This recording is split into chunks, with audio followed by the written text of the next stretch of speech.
abantu mu nkuba, esobola okugyamu abantu mu musana, esobola okugya abantu nga umbrella n'akabonero. Ate nga zibulungi mu maadi ogyamu, mu musana ogyamu. Lwaki abantu abati bayidde eri umbrella? Bantu bali kuyidde eri umbrella manvuuli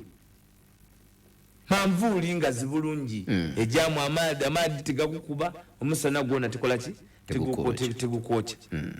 So abantu baddembeera ng'abantu okwassociatinga mu bibiina bibagala okwassociatinga mu ekyenjawulo, nti tosobola kusala ate kuva eno from the extreme to the extreme. Omanyi waliwo ebintu bye mba njagala Waiswa ozigireyo. Yes sir. Oli musajja ayogera mazima Waiswa. Yes sir. Ebigenda maaso mu fuddiso biwulira bulungi. Yes sir. Nandala bwajja nga yagala kwegatta kunobu mumwaniriza. Ate kibiina si kyaba Waiswa, kibiina ky'Abannayuganda. N'aleeta ediiru ayimiridde ne Uganda. Waiswa n'ajja n'aleeta ediiru nti Nandala Mafabi ayingidde ne UP. Ediiru okuva wa muzeeyi. Diiru nti ki? Ti muzeeyi nti akubye atya? Embooka eyinza okufubutuka eyo n'ejambiya. Iwe mama oidi Kyagulanyi alina ifumu baalimu eyo Kalamoja. Aye bakuba nti ifumu bwali kanuga bulungi atera okuligezesa eyo etera okumubona eyo eka alinayo omuti yagezeseza amafumu ge. Ifumu neyinza okufulanya be n'ensonga ki? Buti nti yali akwisa akoze atya? Kuba oli yali amuyitire mwalwa tokidi? Tiyabaire akwise akobye nti nti tujye mukole mutya muno mugumu mujye tujye mugumu ni mugumu wamuwulire wakawubwa buwumbi mwenda okunwa mugumu mbu omuntu okuwuuta ku mugumu oti aye abasadde abantu abo bayibyensi eno nti okunywa cyayi omukalu biliyoni 9 gwawuliriza nti oyo cyayi gonyo wa bodaboda ow'ebitaano mbu okumutesitinga bwawooma owa mama Kikyere nti wa biliyoni 9 ne miliyoni 6. Bagiyita Power of Africa Radio. Kati ensonga ziriko Bannayuganda gye balina okusambira. Ntwalako ejjinja. Tiimu erina okugyawo yebalina okugyawo. Ejjinja twabadde ejjinja ndikwenda okusooka okwebaza abantu b'e Busoga, abantu b'e Idinda, abantu b'e Uganda yona okwaniriza omudingo omubede omukolo waife oyo omwana gwe twasiima His Excellency Robert Kyagulanyi Ssentamu Ngobi. Yatusuubiza nti ajagema nakyemalira amugema amuyuye paka bwali muta mu kabuli era amulina. Amulina bulukala meyo ekiwan ndikuwayo ndikuwa embozo wayeze embozo ebuzo bakobere nkukobiye tebangayo in the history lulina kugamba nti the downfall of Museveni and the rise of Kyagulanyi obijjukira topic the downfall of Museveni nakugamba nti point number 1 abawandika nabagamba point number 1 eriki aliwo akagamba kokusaako akoluzungu kirasi kayongo gwe kirasi nyagala program eno ndaba babagoberera banaga nti eno si comedy show this is a political revolutionary show ateba ya facts njagala bakube batubulire soni eyo je nabagamba factor number 1 factor je nakugamba nti endala nti tewabanga wakulimba nti empapula zakatabako kujjako nakyemalira nti waliyo omuntu yenna okujjako boss fada yeka alina page zonna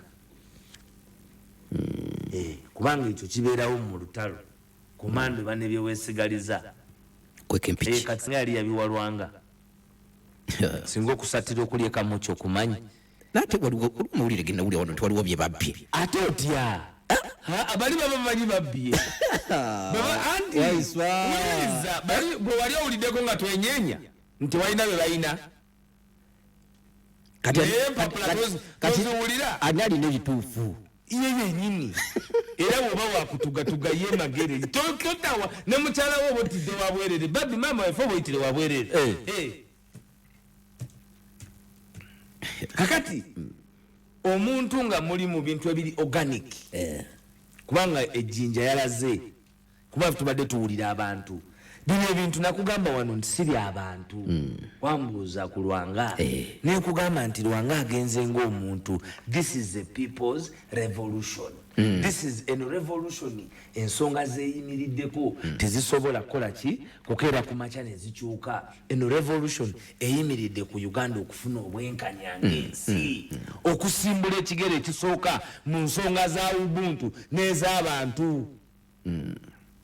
Teri nsi gy'osanga bamaama nga bazaalira ku bubalaza. Teri nsi gy'osanga bamaama nga basindikira abaana mu wiribalo. Teri nsi gy'osanga abaana ng'ensi bagitegeka ng'erimu dictatorship efaanana ng'eya Uganda naye nga temuli nkulaakulana. Kakati ewaffe eyo Busoga babaire beebe nga balinirirayo nga bwe benda. Ile project ki? Mutote mekwama. Kwata kantu wako kikagenda kwa programu eno. Ile program Mutote mekwama. Ile program ya Mutote mekwama hiyo. Nga tebaveeyo. Ne birthday bagitwala. Mutoto yuko wapi? Mutoto amekunywa pombe. Friday. Ameona Kyagulanyi ameingia ile watu wa vijana na wabibi hao wa jinja. Yote amekuja. Agundi ani Waiswa. Tubango oli musirikale oluswahili ngulu. Mtoto amekwama amekunywa pombe kila kitu. Linda kwa Waiswa. Unajua Kiswahili mzuri. Mimi naongea Kiswahili. Hii Kiswahili. Unafanya. Kazi jaka dodo.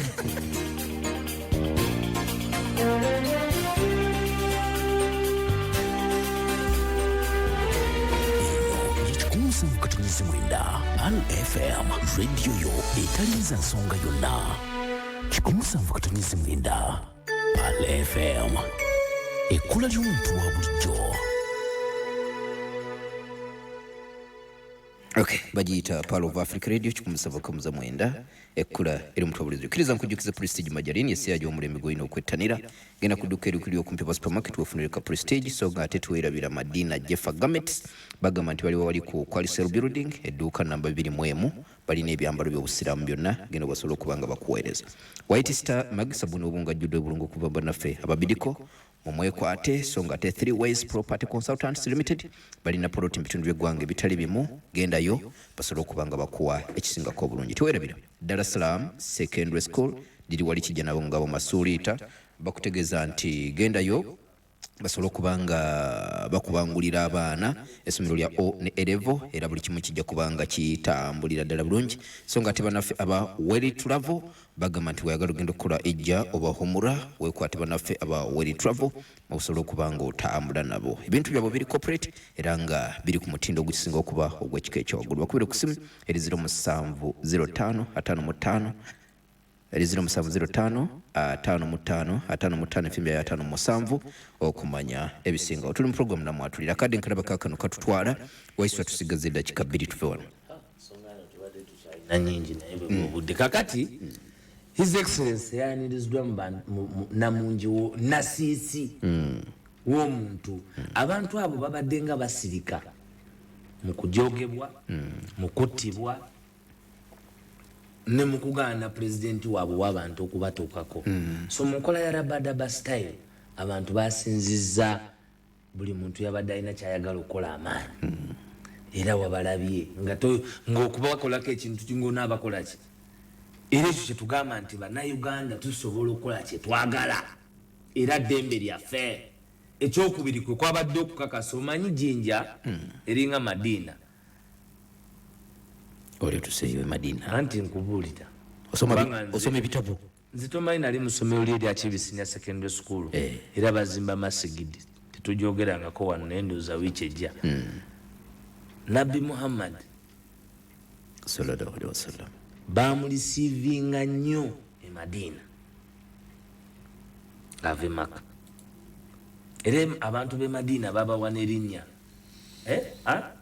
Aswal ebyo tujja kubibuuza Imam Kyeyune babawa erinnya Aswal ng'erinnya eryo kubanga bamulisiivinga enguudo era bwe yava Madina kubanga eri Makka baali balinamu okukaayana ku kikyali naddayo yasinzira Madina n'amaanyi ate amangi so wali ejjinja ye Madina ya Kyagulanyi so ffe tuli baswala abantu bewa bejjinja ffe tuli balwanyi ba Kyagulanyi kyova bonna bakoba abasoga nti bamugulika lyaki lyango biwe omwanganga ife tuliyo nga tusala bridge ate ife emitu mibalangafu mibalangafu so ebusoga ne bwe balizinira ku ki ne bwe balizina essaawa 10 bino twala byange project ya Mutoto emekwama na Generali Yoweri Kaguta Museveni niwe mulizina essaawa 10 ebusoga timuyirayo tolayo kantu kubanga ne General Museveni bwe yagenda ebusoga yababuuza abasoga buno obwavu mubuwangalamu mutya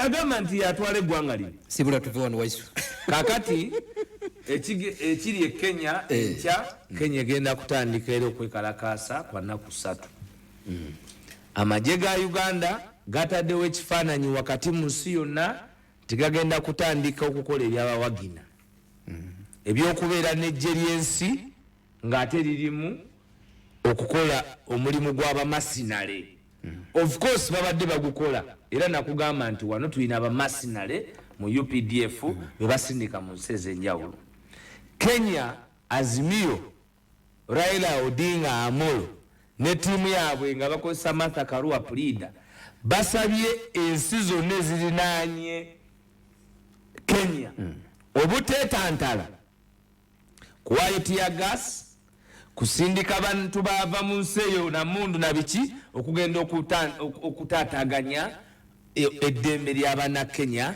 abali mu kulwanirira eddembe lyabwe ku butya bwe bafugibwa mu Kenya. Lwaki njagala kino osooke tukimaleyo mwami Kayongo? Uganda is a landlocked country.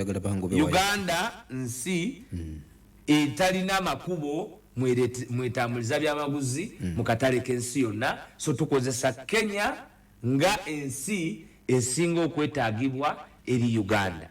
Kijja kuba kya bwewuusa nnyo gavumenti ya Nakyemalira okuteekayo ogwanampulira ziri neyeenyigira mu biri Kenya, kubanga kitegeeza directly wano tugenda kufuna okutujja kutandika abannakenya basobola okutandika okulemesa ebyamaguzi okuyingira Uganda. So njagala kukubiriza bannakyemalira bakuno. Mutoto Mekwama yagamba musimanyi wiki 2 tuve ku affairs za Kenya ate tuwagira abantu abali mu kulwanirira eddembe ly'okufugibwa mu nkola y'amateeka. Wassalamu alaikum wa rahmatullahi wa barakatuh. Wa alaikum salam. Ngobya wangali. Okay. Wa alaikum salam wa rahmatullahi wa barakatuh. Sura kubanga tugazuwa okusinga kwano. Program namwatulira bwe tuwe tujiwonsa olunaku olwaleero tukwatagana endooza sabbiiti ejja mu program yemu naye ng'enkya era we tuli nnyo munamwatulira. Assalamu alaikum wa rahmatullahi wa barakatuh.